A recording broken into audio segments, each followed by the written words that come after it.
Here it is for you guys. Enjoy. Welcome to We the Thunder. I was going to do the whole episode in an English accent until Thomas Schooley ruined it and reminded me that, hey, that's not an English accent. That sounds like more like an Australian accent. But this is All-Star Week, so we've got to change it up a little bit, mate. Well, then you should be speaking in French. That I can't do, but there he is, folks. Thomas Schooley in the house. School's in session. We do have a mystery guest that's going to be jumping on here shortly. Kudos in the chat if anyone followed along on Twitter, if you could figure out who it was. Nobody could guess. But since we're going to wait for him to jump on and we're going to talk to him for a little while, we're going to go right to some special stuff that we've got to talk about. We have been approached by the kind folks at GTE Financial. And Thomas Schooley, did you know that GTE Financial is the official credit union of the Tampa Bay Lightning? I do. They have the Tampa Bay Lightning debit card now. Oh, they do. That's right. And that's what I wanted to talk about today. How did you know? I've heard it a couple places. Anyway, if you did not know about GTE Financial, you are going to notice them now when you go to Amalie Arena because you're going to see their signage and all kinds of stuff at Amalie Arena. But we want to talk to you about two things with GTE Financial. One is they have an awesome new Bolts debit card. Have you seen it, Thomas Schooley? You look frozen. He's frozen. That's all right. We don't need him to talk about the Bolts debit card. Anyway, there's a special offer from us, from GTE Credit Union, to get yourself a Bolts debit card. They're sending me one, so hopefully next week I'll have one to show you. We'll send a link out to one on our Facebook and Instagram. But you can go to the link in the chat, or the link we'll post, or the link if you're a podcast listener in the notes, and use the promo code Bolts Card. As long as you qualify for a GTE checking account and input that Bolts card, and you do have to deposit $5 into that account, you will get this awesome Bolts card. And again, I'll bring it on with me next week so you can see how cool it looks. Look, there's nothing cooler than having a cool debit card, especially with a Lightning logo on it. I mean, we're all diehard Lightning fans. No, I got the Discover card only because I had the Stanley Cup on it. Exactly. It's time to get a new one. Yeah. All right. So maybe you don't want the coolest debit card ever made. Fine. Leave it to us cool cats to have the cool debit cards. We have something else for you. There is a contest. It is GTE's Game Day VIP Experience giveaway. Have you seen this yet, Thomas Schooley? Because they started to roll this out. Available to anyone. You don't have to be a GTE member or card holder or anything like that. It's available to anyone. Winner of this gets 4 glass seats for April 17th. What game is that? Look it up quick. April 17th, 4 glass seats and a signed Tampa Bay Lightning versus Toronto. An excellent game to be in the front row on the glass for. And a signed, it's not this, it's a stick, but it's signed by this guy, my hero, Nikita Kucherov. You can't get a better player in the NHL right now, in the world, to get a signed stick from. So that plus a Lightning swag bag. So I'm going to put that in the chat, in the notes for the podcast listeners. Make sure you use our promo code. They says to put it in your additional notes section. I guess that way they know we sent you. I don't know if that necessarily gives you a better chance to win. But anyway, we'll be posting about this for the next couple weeks. Make sure you go show them some love. Go get a debit card. I'll put that link in there too. And go at the very least, go enter to get yourself front row seats for that April 17th game against the Toronto Maple Leafs. And a Nikita Kucherov stick. Come on. That's a pretty good deal. Anyway, stay tuned because at approximately 7:30, we're going to tell you how else you're going to be able to win front row seats at a Lightning game. And that has to do with our watch party on February 10th.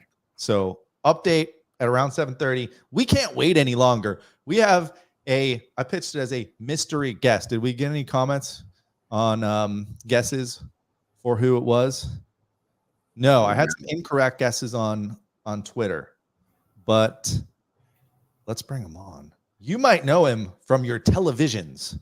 Channel 10 sports director Evan Kluski. Second time on We the Thunder. Give my lightning strike. He's back. Let's go. Now, Evan, welcome back. Thank you. I was on your Twitter. I'm still seeing a lot of Buccaneer stuff. That's yeah, fine. we're easing out of it. We're easing out of it. I know. It's a football town. We understand that. But this is a hockey show, just so you know. Hey, it's a hockey town too. More importantly, it's just I think everyone just like, whoa, the Buccaneers were good this year without Brady. We're back in. Yeah, it was shocking. It was a fun season, but as we always talk about, Thomas and myself, this is really when hockey season starts because we get all those eyeballs that we're watching football over to the real championship team in town. And what a better time to do it as this team is on a roll going into, kind of a long break here with the All-Star break. Yeah. But I want to ask you first, what are your thoughts going, we're halfway through this season so far. It's been an up and down season. What are your thoughts on the Bolts up and down start so far this year? Yeah, I mean, for a lot of this season, it felt like this team just didn't have it, right? I mean, they were on the right side analytically in a lot of these games, and they just were losing the 50-50 battles, the coin flips, the ones where maybe they should have won, they couldn't put the puck in the back of the net, or the goaltending was bad. And it just felt like, and still to a degree, right, they have those stretches where they're playing great hockey, and then they just put a stick of dynamite in 3 minutes into the game, let in a few goals, and all of a sudden they're chasing the game a little bit, and they get themselves stuck because of it. And ultimately they were losing a lot of those early games because they would play really solid hockey for the majority of the contest, and they just would have moments where they just kind of like let it go. And, sometimes 3 bad minutes can overwhelm 57 good minutes. So that was sort of the start of it, of like, I don't know if this team can turn things around fast enough to dig themselves out of this hole, because they played the most games out of anybody in the Eastern Conference. They're tied with a couple other teams at 50, and it got to a point where they better win 8 of 10 in a stretch if they want to figure themselves into this playoff picture. And then, what do? They win like 12 of 17, 8 of 9. And a lot of those games that were coin flippy type games, they're now getting on the right side of it. They're winning those overtime affairs, getting those extra points where earlier in the season they were losing. And we had, all that discussion of like, when are they going to win in overtime? Like, is it ever going to happen? Going back to the playoffs last year. Were they even going to touch the puck? Because for a little bit there, I didn't even touch the puck in overtime. Face off. But yeah, so, I think they switched defensive systems. I think you're starting to see them with a little bit more comfort there. I give them a ton of credit. Lots of injuries. We still don't know what a fully healthy Lightning team really looks like. We've only gotten it for a handful of periods this year. I mean, even go back to opening night, Tyler Mott is taken out of the lineup. Then we have Connor Sherry going down for a long time. Chernak has a concussion issue every other week. Mikhail Sergachev, hopefully he's back into the mix after the All-Star break. Tanner Jeannot, hopefully he's back into the mix after the All-Star break. Cooch missed a game. Stamkos missed a couple of games. Hedman missed a couple of games.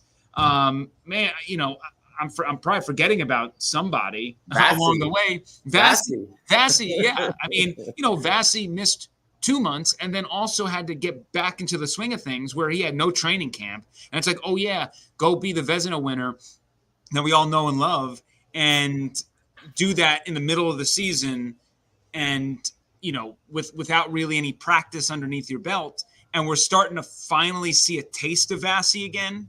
of him kind of getting back to himself, but that's really been more of like a last 5-game trend for him. So you're optimistic, at least heading into the second half, that Vasi's going to start getting into his midseason form and really start looking like himself because, analytically speaking, if you look at Vasi's numbers, it's just not good. I mean, he's bottom tier starter in the league, at least in expected goals against, which, by the way, like Sorokin, Shesterkin, there are some really interesting names at the bottom of that list that it's kind of weird. A lot of former winners and runner-ups. That all the ones that you've seen there in the top, minus Hallebeck. Hallebeck's been the only one that's been consistent year after year after year. But even someone like Saros is not as good as he was previous years. And all those guys that were always mentioned in that category is now at the bottom. Yeah. So, look, we believe in Vasi. My biggest question was, would Vasi be able to look like himself in enough time, right? Like by the time that he gets it together, was that going to be in like February, March, and the team was still going to be like playing 500? Because they couldn't afford to do that anymore. They needed to go on a heater. So now that they've done that heater, now it's like, okay, they're fully right back in the mix of this thing.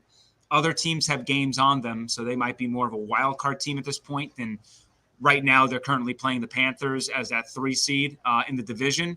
But, I expect Toronto to move ahead of them with 3 games in hand. But, I mean, they've played 30 players this season, the Lightning have. And that is something we are not used to here. I can't remember the last time they've had to dig into the reserves as much as they've had, considering what they've been stacked with for a half decade at least. And then going back to like even the 2015 run, all those kids coming up and becoming integral parts of the squad. So to see the guys in Syracuse, like especially Lilleberg, for a team that has struggled mightily defensively most of this year, and to see him kind of play heavy and impress not only John Cooper, but I think a lot of the fans as well. He's been a game changer, and sort of that youth movement from Stamkos on down has said they've injected some life into us and have kind of reinvigorated us a little bit because they're out there, young Sparkies, letting it rip. And, these older dudes who have been there, done that, they're kind of getting brought back to maybe some of the younger years of when they got into the league. And then my last point is just Kucherov is on another level. So he's carrying the team. He's like, I would fear the day that Kucherov, if he ever got hurt, there'd be a really, really, really, really big issue with this team because he's pretty much factoring into nearly 50% of the scoring. Now they're on a 7-game home winning streak. Which is great right now. With just a couple weeks ago, we were seeing everybody calling for coaches to be fired and everything else. And now Shooter and I got to go to the Cigar City taping Steven Stamkos for what's that podcast? Block Party. Thank you. And we got to go there, and Stammer said from experience that he knows what it's like coming back from an injury. And then we had said that before, like, I'm sure in the back of your head for the first however many games, 15, 20 games, you're scared going down one more time is going to hurt that back again. And then you're going to be out for the rest of the season. So it's got to play in the back of Vasi's head. And I think they talk about how much Vasi always gets in his own head. I think he's finally gotten past that injury part and now is back to, because I think, he went down a little bit too early. He did this a little bit too much. He just didn't seem himself, minus he always lets in those goals from way out near the blue line. Yeah. But he just seemed like he was kind of favoring it just to make sure in case it didn't get re-injured. But now I think he's trusting the medical, and he's actually just playing his game and is like, let's go do this now. Mm-hmm. Yeah, it's pretty remarkable that he's playing as often as he is post-injury. I mean, when he came back, I thought we were going to see like, Vasi will play a game, Jonas will play a game, and then they'll kind of ping pong a little bit until Vasi gets into a rhythm. Vasi came back and it was like, no, you're playing pretty much every day, every other day. And if we have back-to-backs, he'll take a breather. But he he has not taken extra days off. He's been on his normal schedule as if he was been healthy the entire year. He came back. They put him, I think his first start was as part of a back-to-back. So he was able to immediately sit the next game. But, that's the other thing about this Lightning season is, Vasi got inserted into a time where there was a long stretch of games where the Lightning were playing every other night for nearly 3 weeks. And that was a grueling stretch. That's why, they have 50 games played already. And on the back end here, I think they have 4 back-to-backs left on the season. One of those back-to-backs is immediately coming out of the break. So you figure it's probably not the best time to have it where you're trying to get your legs back underneath you, but at the same time, you're not like getting worn down. It's going to help you ramp back up. And then, they're going to have a stretch for like in March where they're going to have 4 days off, 2 days off, Tuesday, like 2 days off and 2 days off, 2 days off. So that's all in March where they're going to have long stretches of breathing room to really rest up. And I can't remember the last time the Lightning have had that.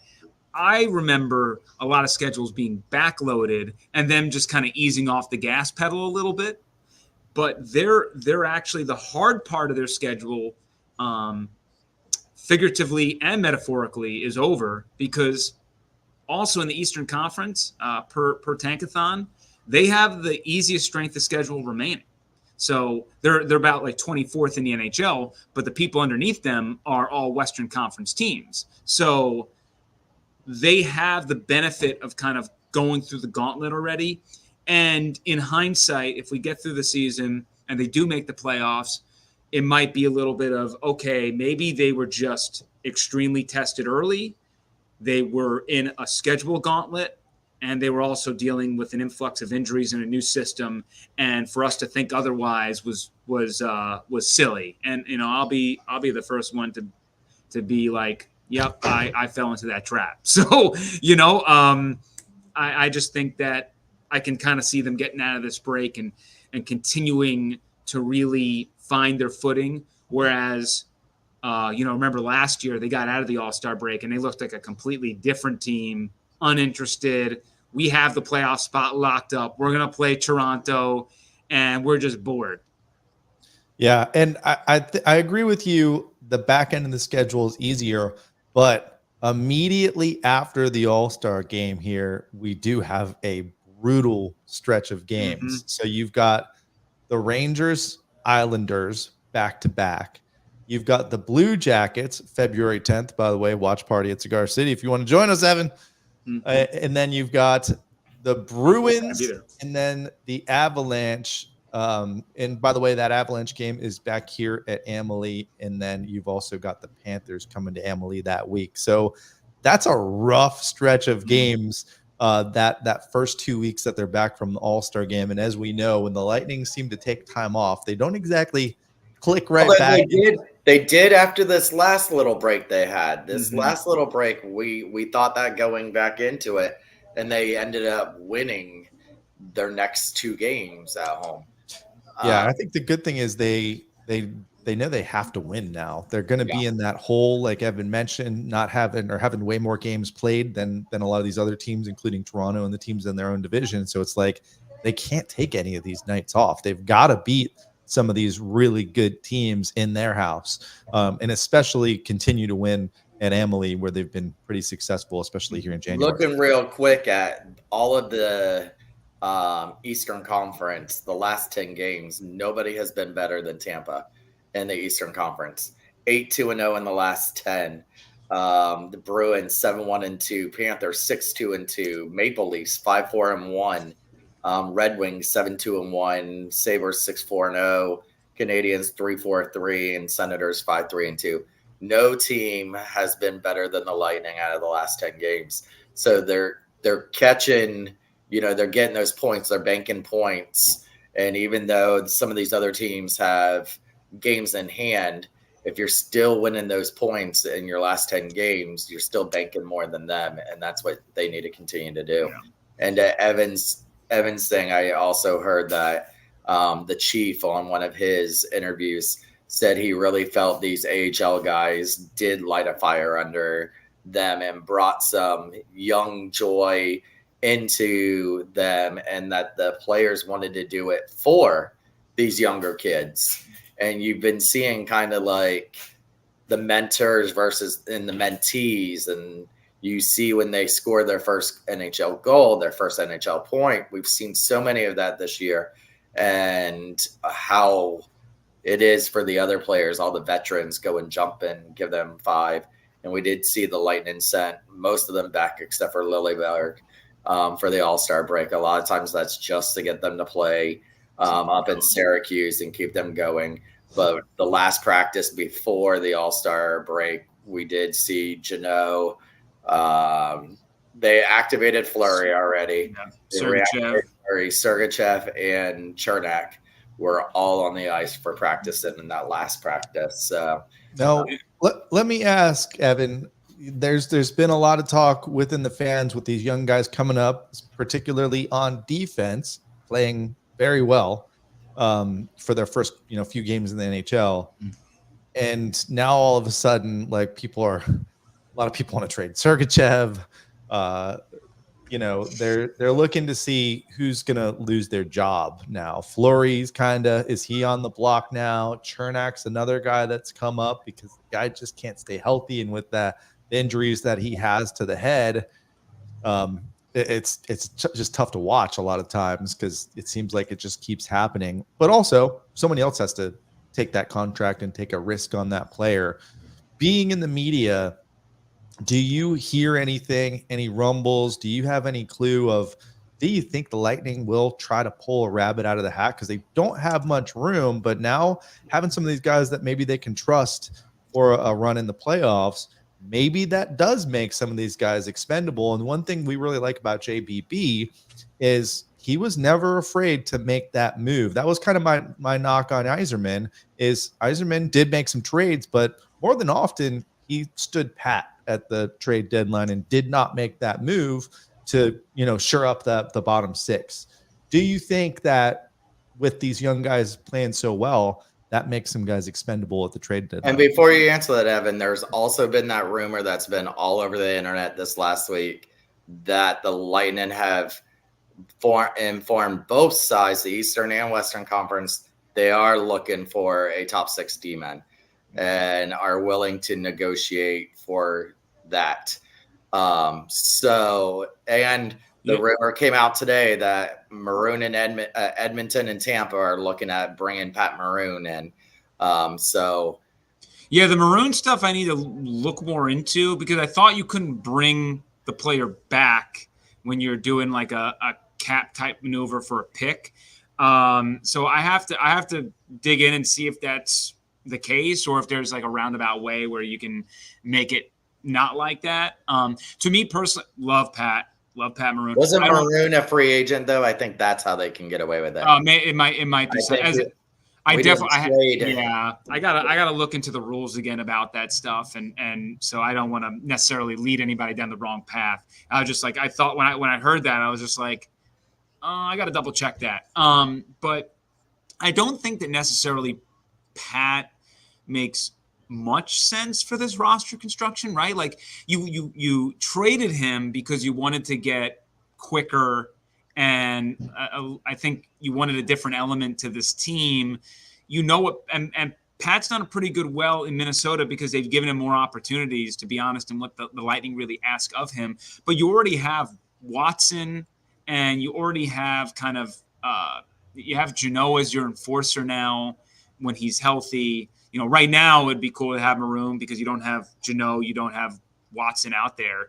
So that portion stinks because, right, like Kucherov the other night kind of took some glances, and you need someone out there that's like, if you come anywhere near Nikita Kucherov, like, your ass is grass, all right? And like that's what Jeannot brings to the table, because he's got a couple of YouTube videos you can go look up of him just knocking someone out cold.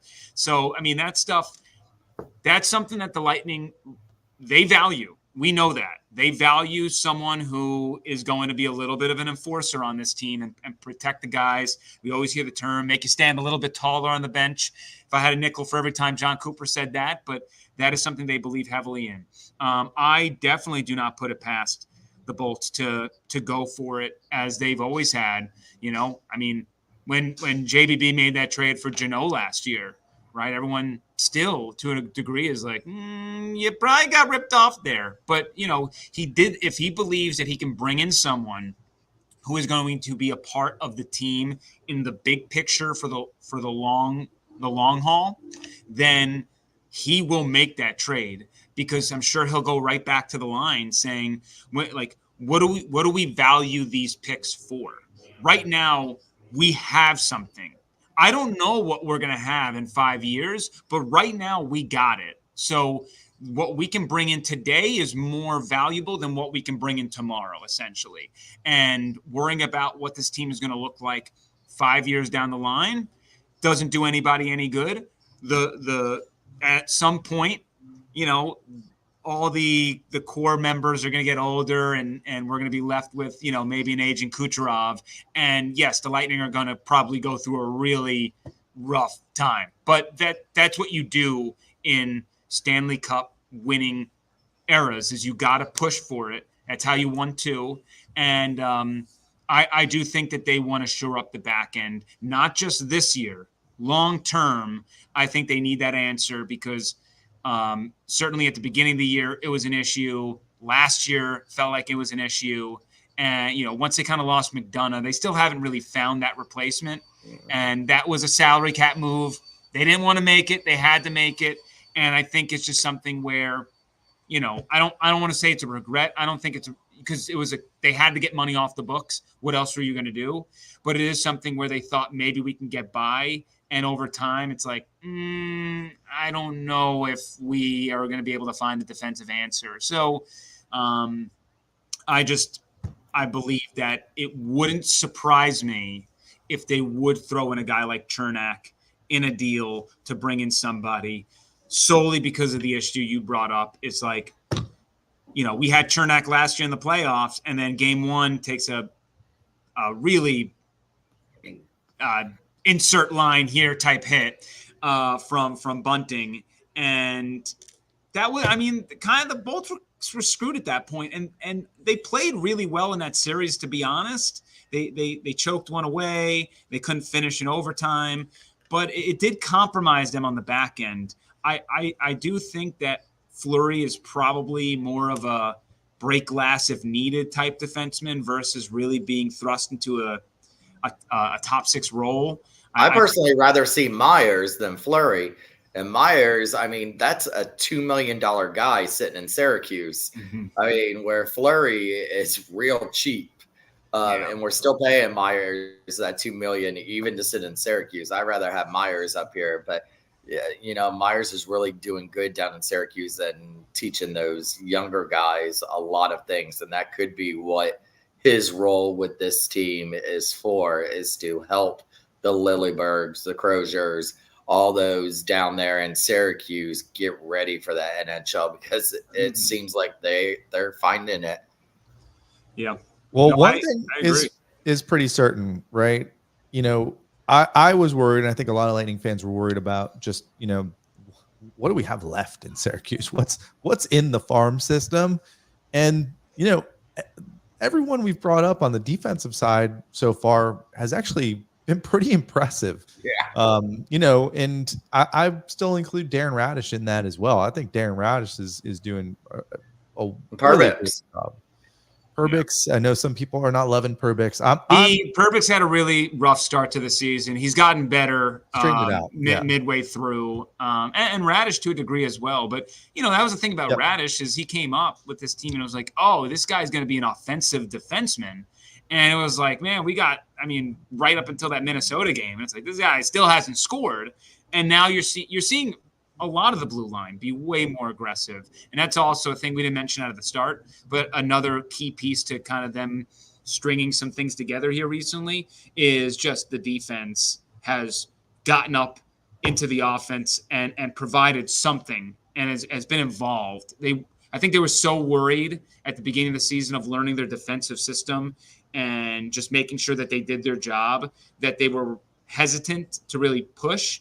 And now maybe as they're more comfortable, we're seeing them a little bit more involved in the attack. And, Hedman is back to being his just ridiculous self. Last year might have been a little bit the mileage got up with all the Stanley Cup appearances and the minutes that he plays every night.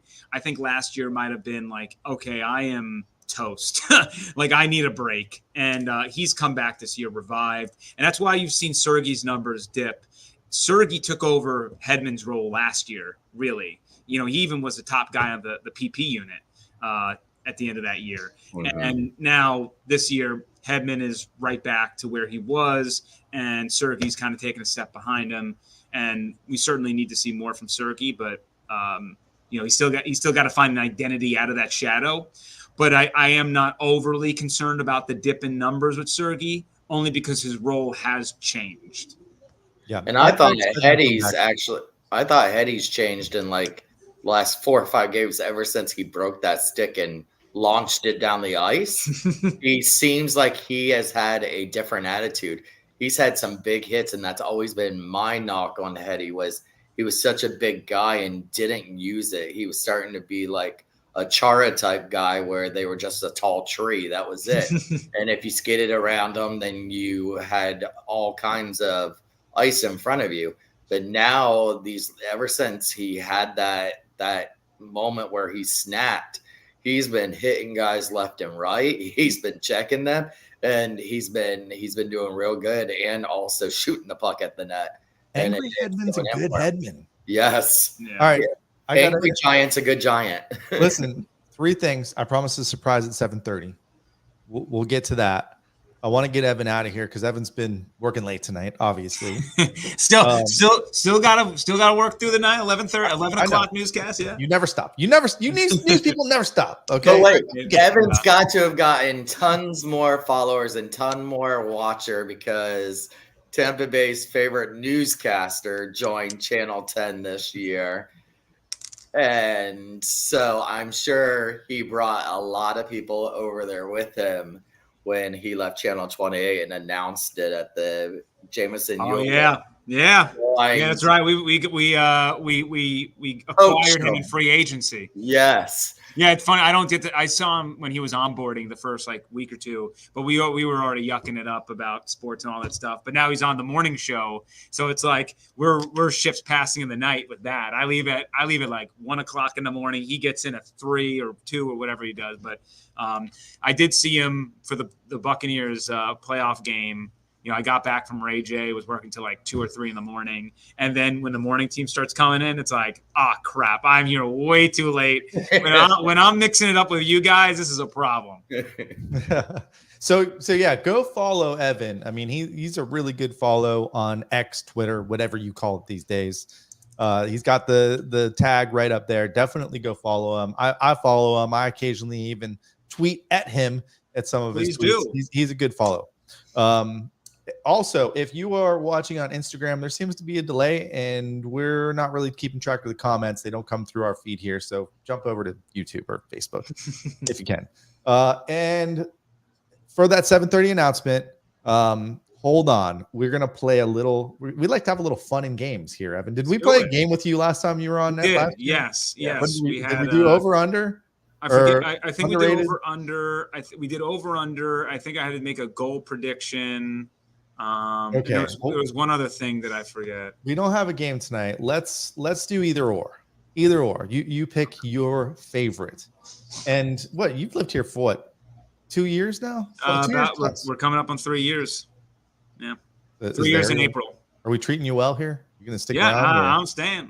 Are you going back to New York? Right. Yeah, I'm staying. I'm staying as long as you'll have me. So look at the tan. He's staying. Yeah, you see this? This is when I get to brag to all my friends. I'm like, how's that 40-degree weather treating you? Yeah, you're gonna stay around this time of year. All right, so real easy. You tell us your preference. You might not even know this reference, but Amalie Arena or the Ice Palace. It used to be called the Ice Palace, just so you know. I mean, I gotta go Amalie. I gotta go with what I know. That's all you've ever known. Yeah. What about the Beer Garden versus the Channel Club, which it does have a name now? Beer Garden. I haven't seen you there, by the way. I haven't seen you there. So whenever you want to get out of that cushy media box, bring Retcher with you too in his fancy shoes. Yeah, you know what I do? Every year, my fiance and I we go to a Bolts game. You know, we get nice tickets down low because I took her to her first hockey game when we moved down here, and she loves it. Like she absolutely loves it. So we always do one game where you know, mix it up with the fans, whatnot, and enjoy ourselves. But other than that, yeah, I'm usually stuck in the press box all the way up north, and you can't ever see me. You might get some, like, you know, some blood dripping down from the nosebleed seats up there, but.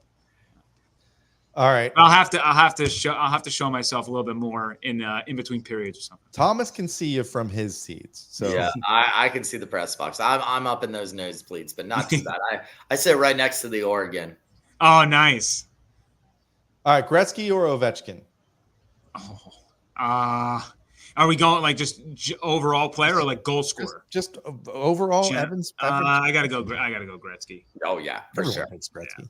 Yeah. All right. This is Lightning related. There's 2 jerseys retired for the Lightning right now. Marty or Vinny? I love him. I love me some Marty. I'm like 5'8". I'm like, you know, I love the little grinder, scrappy guy. I'm going Marty. All right. This goes back to Bally Sports. So you might not watch many of these games except maybe away games. Randorf or Engblom? Oh. You know what? I love Randorf. When I go to practice, we always yuck it up. So I'm going with my boy Dave. He's a talker, isn't he? Yeah. You say tall guy? Oh, talker? No, he's a talker. Oh, yeah. I mean, so am I. So we're like 2 peas in a pod there. Well, listen, so both of you have been on the show twice now. I think both times Randorf's been on. We didn't say a word, because we also had Stash on those shows. Between those two, Thomas and I, maybe 3 words those episodes. Yeah. All right, 2 more. Caught in that mix too. ESPN or NBC Sports? Oof. I gotta go NBC Sports. Ooh. Yeah. All right. Though I do like some things of ESPN now that they're back in the mix, but yeah, I'm going NBC Sports. That's a tough one. That's a tough one. Soon we're going to ask about Amazon, apparently. Yeah, I mean, just add it, put it on the tab. Last one, on the glass or 300 level. Where'd you rather be? Ooh. I'm talking on the glass. Like GTE Financial will be giving away tickets if you go to the link in the chat. Man, I mean, if I had to choose one, it's on the glass. But if we're a playoff game, put me up in the 300s and let's get rowdy. Like I want to be with the rowdy crowd come playoff. Yeah, the 100 you can't. Nah, 100. I mean, up on the glass though, you run into some rabble rousers, which I like. You know, the players come in and you're smacking them. So you got to be a certain level of fan there to enjoy up against the glass. But there's just, you know, for me, there's a different brand of fan up there in the 300s, and that, you know, that's where I grew up. That's where I've always known it. So for me, that's where I'm most comfortable. So, you know, I would love to have that on the glass experience a lot, but I think push comes to shove, I want to be up there in the 300s. Like if there's a clinching game to win the cup, like put me up there 300s, and I know it's going to be a party. Two totally different experiences. Yep. We will listen when you take a night off. We will get you Sticks of Fire tickets, and we'll put you right in the middle of those maniacs, and we'll see if that changes your mind. So yeah, you look. I'll do everything once, so let's try it. Deal. All right. Well, hopefully we can get you back on, and we'll be talking playoffs next time we have you back on. But yeah, thanks for jumping on. Make sure you go follow Evan 10 Tampa Bay. Go check them out on your TV tonight. I appreciate it, guys. Thank you. Whenever you guys need me, I love talking puck. I love talking hockey, especially the Lightning. And you know, I still remain optimistic. We'll be chatting come playoff time, and and they'll be where they're supposed to be. Oh, we will be. All right. Thanks for coming on. Thanks, Hopefully Evan. we'll see you back later this season. Appreciate you guys. Let's give them a lightning strike on the way out. All right. So, big announcement. And we're also going to break down the All-Star Game festivities for you, and then we're out of here. So, if you missed it earlier, we have partnered with GT Financial for both the Bolts debit card, which you can get using our promo code, which is Bolts card. I'm going to put that in the chat right now. So go get yourself a Bolts card. And GT Financial also has the game day VIP experience where you can sit on the glass. I saw you guys talking about in the chat. You want to sit on the glass? GT Financial's the best way to do that. So go check out those links. Use those codes so they know that we sent you, so we can get more free tickets to give out to you. But we're not done with the free tickets. Why is Thomas Schooley so much bigger than me? I like that. There we go. I alluded to our watch party on February 10th against the Columbus Blue Jackets at our favorite place to watch the game, Cigar City. And that's going to be a party already. We're going to give out a bunch of stuff, but there is going to be a premier giveaway prize at that event, official today, thanks to the kind folks at Liberty Mutual Financial. Do you know these folks? Have you ever heard of these folks, Thomas Schooley? Oh, yes. So they're actually known as Assurion now. Did you know that? Yes. Yeah. So Assurion / Liberty Mutual will be giving away front row tickets at our watch party, 3 of them. Now, I can't say these are on the glass because technically they aren't, but technically they are front row. These are some of the most unique seats at Amalie Arena. And let me just share my screen here so you can kind of see where these are at and get the gist of what the heck I'm talking about here. But go ahead and share whenever you can there, little computer machine. So as you see here, this is actually a picture from these seats. So they're technically not on the glass. The reason why is because this is a media and photographer camera area right here. And this is also right next to the entrance where the ice team is. So a really, really cool experience. And basically you're just in 3 seats that are in their own row in these seats. You will definitely be on the Jumbotron. You will probably be on TV. And you have the chance to get these tickets for free just by showing up February 10th at our watch party. You will also have the ability to potentially get yourself an extra ticket in that drawing. And really, all you have to do is talk to one of the Liberty Mutual Assurion agents that's going to come hang out with us at the watch party. So if you are interested in, I think Token Dave in here saying perfect spot for getting puck signed, really good spot to get a puck. Really, really cool seats. So we'll be giving away 3 of those at the watch party amongst several other things. I'll reach out to Cigar City tomorrow and see if we can get a list. I'm sure there's going to be some signed sticks. I'm positive there's going to be at least one of these bad boys there if you didn't get yourself a Gasparilla puck. But definitely join us February 10th for a big Lightning game, and pretty cool. We're gonna have some We the Thunder fans hopefully sitting in the front row at a couple of these games coming up towards the second half of this year. So make sure you use those promo codes. Make sure you show up because that's what's going to give us more opportunities to hand out more tickets to you guys. So, All-Star game. Elias Lindholm just got traded from the Flames to the Canucks, and Kuzmenko went from the Canucks to the Flames. Breaking now. Breaking news. I wish we had the breaking news sound here. All we have is this. What is going on? This is a cutout that someone got me many years ago.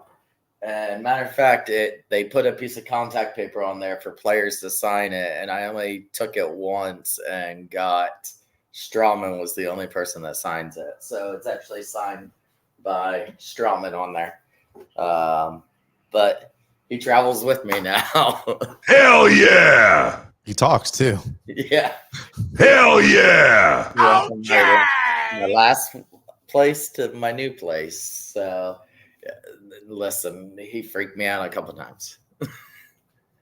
Yeah, you know what's so strange is the Instagram feed. I'm like looking at it right now is so far behind. I don't know why it's doing that. So Instagram, hopefully you guys get caught up or join us on Facebook. I'm going to try to push more people to YouTube. Maybe do we need our own We the Thunder YouTube channel? We should. Yeah. I'm tired of Facebook banning us for lightning sound effects.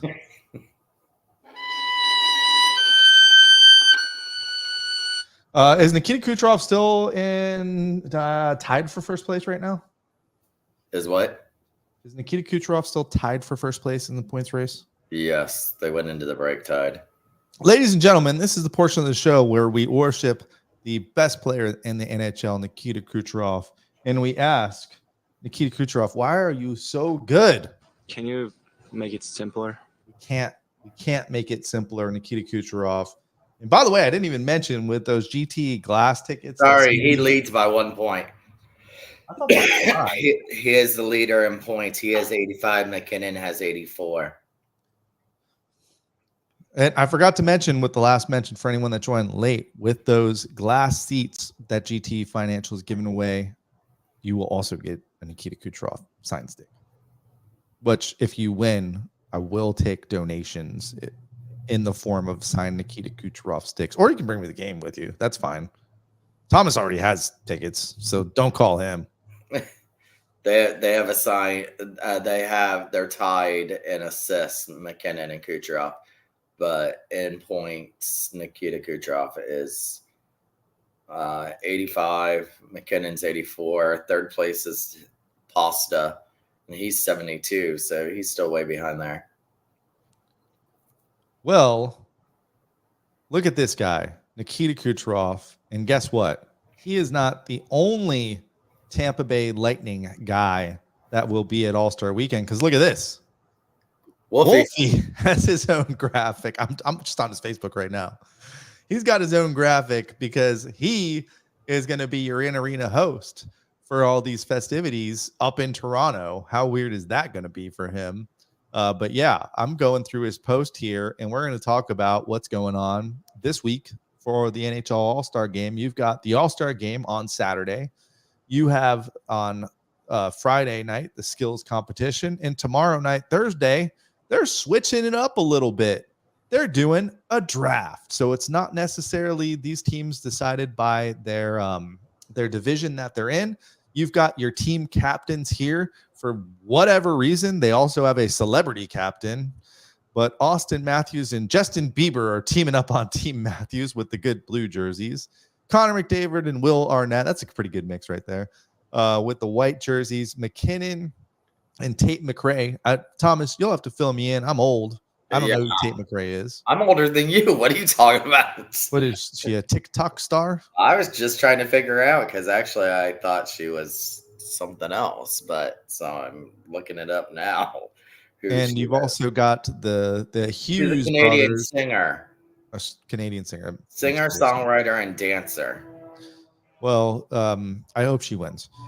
Jack Hughes and Quinn Hughes. Jack is injured, so he won't be playing. So I think they put him up there with his brother and Michael Bublé, I believe another Canadian singer, in the mix there for the All-Star Game. So those are your team captains. What they're going to do is pick teams for Saturday's 3-on-3 tournament. So I'm probably going to watch, to be honest with you, to see what the heck happens in this draft that they're going to have tomorrow. I'm sure it's going to be very poorly produced and awkward at moments. So I can't wait. And we'll have some clips of that next week. New year, new format. Skills competition is getting away from those silly Vegas and South Florida events that we saw the last couple of years with the cards and trying to hit 21. And yeah, Vegas was horrible. Poor Stammer had to live through that. The whole beach thing. So they're going back to the basics. I believe it's 10 skaters, and there is a $1 million prize for the winner of this. So you got fastest skater, hardest shot, passing challenge, one-timer, stick handling, accuracy shooting, the one-on-one, and then the obstacle course, I believe, is the newer one. And I think that is going to be kind of the last part of this. I've got some notes here. Let me give you that beautiful graphic again. There's Evan Klosky. And let's see here. You have, I will not go through all the all-stars that are going to compete in this. Oh, yeah, I will. You've got, because it's not everyone. You've got Pasternak, McKinnon, Draisaitl, McDavid, Barzell, Cooch, Matthews, Nylander, Pettersson, Hughes, and JT Miller that are going to compete in the All-Star game. Instead of everyone competing, 12 skaters will take part in 4 of 6 events: fastest skater, hardest shot, stick handling, one-timers, passing challenge, and accuracy shooting.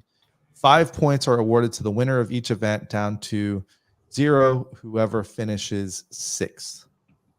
The top 8 skaters will take part in the shootout challenge and can choose the goalie they face.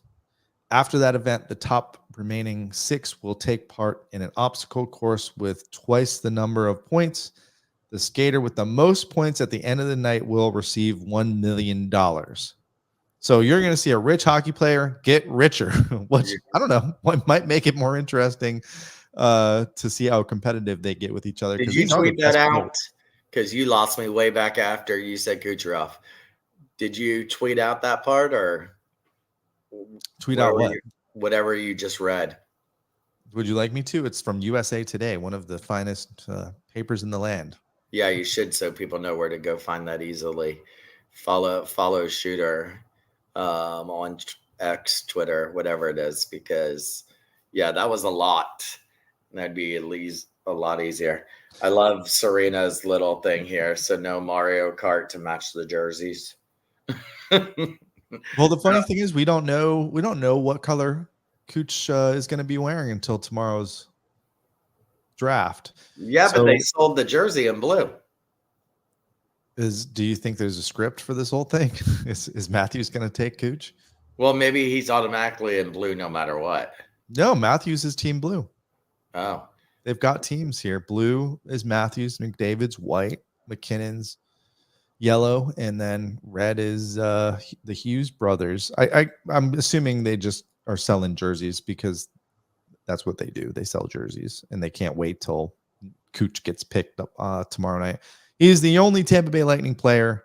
Of course, there's going to be a mascot showdown. Here's the full scheduled. If you're that's the third Tampa Bay representative because you'll have Thunderbug there.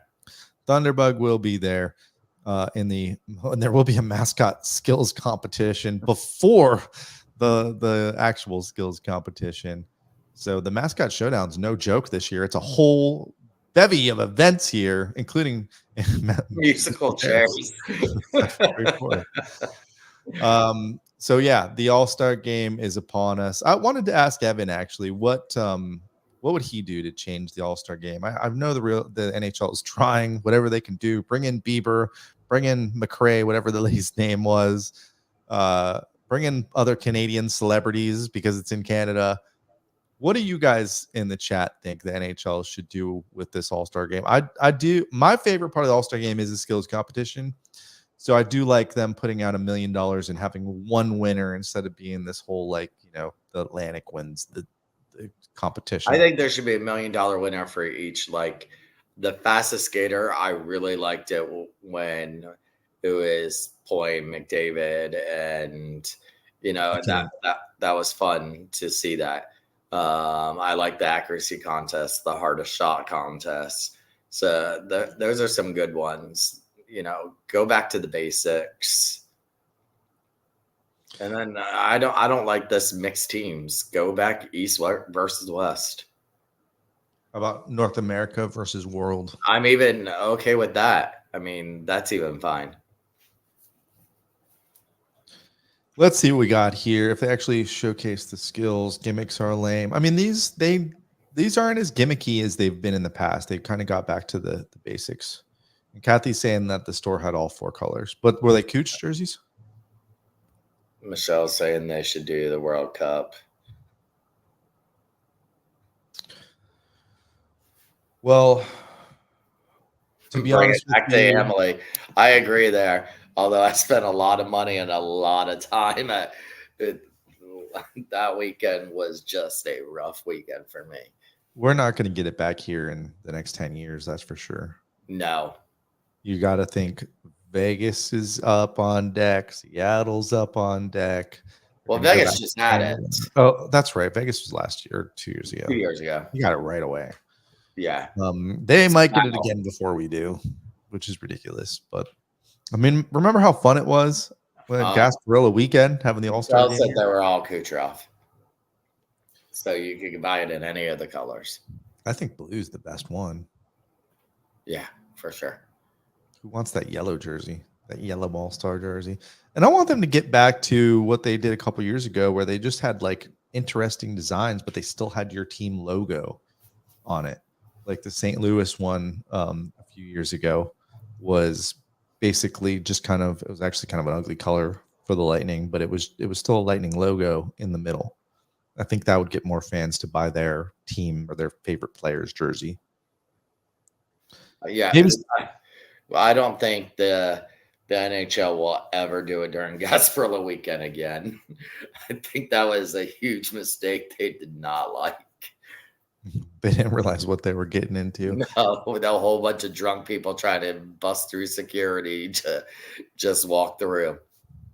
And if you were at Gasparilla, you might have seen me on the other end of the Lightning float. You had Thunderbuck at the front of it, and you had me and a DJ and some other folks from Sticks of Fire on the back of it. So if you were at Gasparilla, yes, that was me on the back of the Lightning float, and we were all very well behaved. There was no drinking on the Lightning float, no jokes. There was absolutely zero, but we still had a fun time. It was crazy. It was a fun experience. I tuned in a couple of times on your live feeds, and while I was busy working and cussing you out that I wasn't there. So I'm telling you, if you go to Gasparilla, float's the way to go. Float's the way to go. And we were early too. So I don't know if you heard what happened in Gasparilla, but somebody fell off a float and messed up the whole thing. So we were at the beginning of it. Yeah. And wow, how crazy it was nuts after that. I mean, it always is. Everyone tries to avoid it, but we were supposed to get a bus ride back to Emily, and we ended up just getting off the bus because it wasn't going anywhere. It's like we can walk back faster than this. I know I had some customers early that morning. I was wearing my Lightning hat at work, and they said, "Good hat." And I was like, "Thanks." They said, "Oh, we're going to the game tonight." I said, "Oh, I'm not going anywhere downtown." I said, had I been there for Gasparilla, I would have stayed the whole day, but not going in to go to the game. And they said, "Really? Is it that bad?" I said, "Well, you just had 200,000 people that you didn't have yesterday in there. So yeah, it's that bad." And they're like, "So should we leave early to get down there?" And I was like, "Oh yeah, very early to get down there." They're like, "All right." Yeah, it was wild. It was a lot of fun, and game was fun too. Another big win at Emily Arena against the Devils. Of course, because it's the theme of the season, Andre Palat scored. Yep. As soon as I saw that, I was like, of course.